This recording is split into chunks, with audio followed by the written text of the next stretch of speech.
Hello, সবাই কেমন আছো? আজকে তোমাদেরকে আমি এই কাজটি বানানো শিখাবো।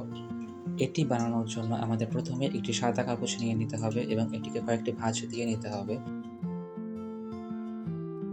এরপর আমি পেন্সিল দিয়ে একটি পাতার শেপ এঁকে নিয়েছি এবং এটিকে কেচি দিয়ে কেটে নিয়েছি। কাগজটি আগে ভাঁজ দেওয়ার কারণে অনেকগুলো পাতা হয়ে গেছে একবারেই। এরপরে আমি কিছু গুণও কেটে নিয়েছিলাম এবং একটি পাতা নিয়ে এর উপর গাম লাগিয়ে সেই গুণটি বসিয়ে তার উপর আরেকটি পাতা লাগিয়ে দিয়েছিলাম।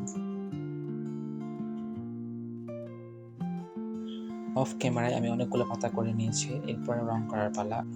আমি এটাকে প্রথমে সবুজ রং করে নিই এবং তারপরে ভেবেছি যে এর পাশ থেকে একটা ডার্ক কালারের বর্ডার দেবো, কিন্তু সেটি ভালো না লাগার কারণে আবার পুরোটাই করে দিই।